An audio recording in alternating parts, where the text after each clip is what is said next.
ఇవాల్టి రెసిపీ ఏంటంటే వంకాయ ఇంకా క్యారెట్ వేసి సాంబార్ అయితే చేశానండి. చాలా చాలా చాలా టేస్టీగా ఉంటుంది.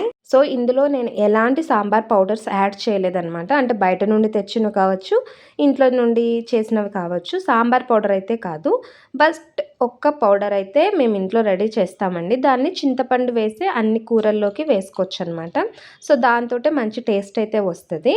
సో ప్రాసెస్లోకి వెళ్ళిపోతే ఫస్ట్ 1 కప్ ఆఫ్ కందిపప్పునైతే తీసుకొని సిమ్లో పెట్టుకొని, సిమ్ కాదు మీడియంలో అనుకోండి, మీడియంలో పెట్టేసుకొని నార్మల్గా రోస్ట్ చేసుకోవాలి. ఎందుకంటే ఇలా ఇంకా కమ్మదనం ఎక్కువగా వస్తుందంట. ఈ టిప్ మా వారు చెప్పారనమాట. యూజ్ అయితే యూజ్ చేసుకోండి, యూజ్ అవుతుంది. ఎందుకంటే పప్పు చాలా కమ్మగా అనిపిస్తుంది తినేటప్పుడు అనమాట. ఏ పప్పు చేసినా సాంబార్ చేసినా కూడా. అలా వేడైపోయిన తర్వాత కాస్త రోస్ట్ చేసుకున్నాక అందులోకి వాటర్ వేసేసి చల్లగా అయిన తర్వాతనే వాష్ చేసుకోవచ్చు. లేదంటే ఎమ్మటే చేసేయాలనుకుంటే అప్పటికే వాటర్ వేసేసి అవి పడేసి మళ్ళీ వాటర్ వేసి వాష్ చేసుకొని తర్వాత ఒక 1 కప్ ఆఫ్ కందిపప్పుకి 3 కప్స్ ఆఫ్ వాటర్ అయితే యాడ్ చేసుకొని మంచిగా ఒక 4 to 5 విజిల్స్ పెట్టుకొని బాగా ఉడికించుకుందాం. ఈలోపు వెజిటేబుల్స్ నేనైతే వంకాయ, టమాటా, మిర్చి, ఆనియన్స్, కరివేపాకు, కొత్తిమీర, క్యారెట్ ఇవైతే తీసుకుంటున్నా. బీన్స్ కూడా యాడ్ చేసుకోవచ్చు కావాలంటే. ఇంకా కాస్తంత చింతపండు అనమాట. సో పప్పు అయితే ఉడికిపోయింది మంచిగా. చూసారు కదా, వాటర్ కూడా ఇంకిపోయినాయి. నేను వేసినవి కరెక్ట్గా సరిపోయినట్లున్నాయి. సో మంచిగా ఇలా స్మాష్ చేసేసుకొని అందులో కొద్దిగా వాటర్ వేసుకొని యాడ్ చేసుకొని మంచిగా మిక్స్ చేసేసుకొని దీన్ని పక్కన తీసేసి పెట్టేసుకుందాము. ఇక్కడైతే ఈ మాత్రం వాటర్ వేసుకొని దీన్ని మిక్స్ చేసేసి పక్కన పెట్టేసుకున్న తీసేసి. ఎందుకంటే మళ్ళీ మనం చింతపండు యాడ్ చేసినప్పుడు ఆ వాటర్ అవంతా వేయాల్సి వస్తుంది కాబట్టి కాస్త తక్కువగానే వేశాను.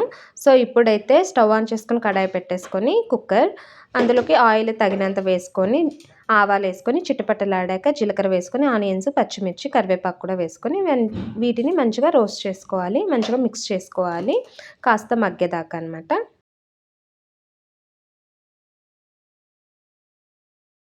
ఈ ఆనియన్స్ అంతా మంచిగా మగ్గిపోయిన తర్వాత తగినంత పసుపు అయితే వేసేసుకొని మంచిగా మిక్స్ చేసుకోవాలి. ఇది కూడా మంచిగా మిక్స్ అయిపోయిన తర్వాత ఒక 3 మినిట్స్ మిక్స్ చేసేసిన తర్వాత ఇందులోకి కట్ చేసి పెట్టుకున్న క్యారెట్ ముక్కలు, వంకాయ వేసి మంచిగా మిక్స్ చేసుకొని కాస్త ఆయిల్లో మగ్గనిద్దాం. ఒక 5 to 7 మినిట్స్ మగ్గిన తర్వాత సో జస్ట్ క్యారెట్, వంకాయ మాత్రం వేసుకొని మంచిగా మిక్స్ చేసుకొని కాసేపు మూత పెట్టుకొని మగ్గిద్దాం. ఒక 3 మినిట్స్ దాకా ఇలా కలుపుకుందాం. ఎందుకంటే మంచిగా అన్నిట్లోకి మిక్స్ అవుతాయి కదా ఆనియన్స్ అవంతా, మిర్చి. సో బాగుంటుంది. ఇలా మంచిగా మిక్స్ చేసేసుకొని ఒక 5 to 7 మినిట్స్ అయితే మూత పెట్టుకొని మగ్గించుకుందాము. సో కాస్త మగ్గిపోయిన తర్వాత ఇందులోకి ఒకసారి మంచిగా మిక్స్ చేసుకొని అడుగేమన్నా అంటే నేను చూసుకొని సో మంచిగా మిక్స్ చేసుకొని ఇప్పుడు ఇందులోకి కట్ చేసి పెట్టుకున్న టమాటా ముక్కల్ని కూడా వేసేసుకొని మిక్స్ చేసుకొని మళ్ళీ కాసేపు మగ్గనిద్దాం. టమాటా వేసిన తర్వాత కూడా కాసేపు మూత పెట్టుకొని మగ్గించుకుందాం. ఒక 5 మినిట్స్ అనుకోండి. టమాటా వేసిన తర్వాత ఒకసారి మిక్స్ చేసుకొని కాస్త ఉప్పు, ఇప్పుడైతే కాస్త ఉప్పు వేసుకుందాం. మనం పప్పులో ఆల్రెడీ కొద్దిగా ఉప్పు వేసాం కాబట్టి ఉడకడానికి. సో ఇక్కడ చూసుకొని కాస్త వేసుకుంటే మళ్ళీ తర్వాత వేసుకోవచ్చు. మూత పెట్టేసుకొని మగ్గించుకుందాం. సో తర్వాత కాస్త మగ్గిపోయిన తర్వాత ఇప్పుడు ఇందులోకి చింతపండు వాటర్ని అయితే మంచిగా చింతపండుని మంచిగా కలిపేసుకొని వాటర్ మాత్రం సపరేట్ చేసి పెట్టేసుకొని వాటిని అయితే యాడ్ చేసుకుందాం.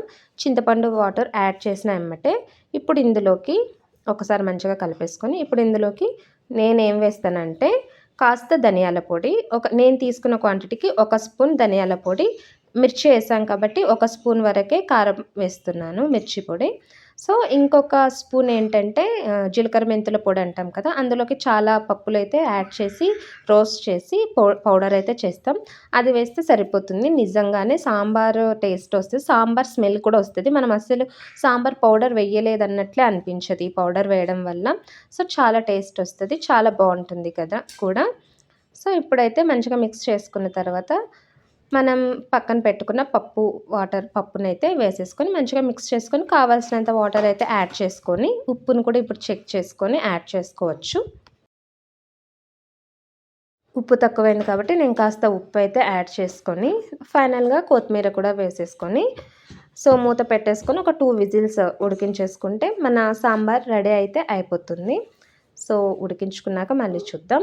సో విజిల్ అయితే వచ్చేసింది. 2 విజిల్స్ పెట్టుకున్నాను ఇవన్నీ ఉడకడానికి. క్యారెట్ వంకాయ ఉడకడానికి 2 విజిల్స్ అయితే పట్టింది. సో మంచిగా ఉడికిపోయింది కదా, సాంబార్ అయితే రెడీ అయిపోయినట్లే. ఫైనల్గా మీరు మళ్ళీ కొత్తిమీర వేసుకోవాలనుకుంటే కాస్త వేసుకోవచ్చు. చాలా బాగుంటుంది. ఇంత సింపుల్గా సాంబార్ చాలా బాగుంటుందండి. ఖచ్చితంగా ట్రై చేసి చూడండి. ఈ పౌడర్ కావాలనుకుంటే రెసిపీ అని కమెంట్ చేయండి, చేసి చూపిస్తాను ఇంకోసారి. సో పౌడర్ అయితే మేమంతే ధనియాల పొడి, కారం, ఇంకా జీలకర్ర మెంతుల పొడి అంటాం కదా, జస్ట్ అందులో జీలకర్ర మెంతులు కాకుండా ఇంకొన్ని పప్పులు కూడా ఇంట్లో ఉన్నవి వాడి చేస్తామన్నమాట, రోస్ట్ చేసి. సో కలర్ఫుల్గా చాలా బాగుంది కదా. సో నా ఛానల్ని అయితే ప్లీజ్ సబ్స్క్రైబ్ చేసుకోండి.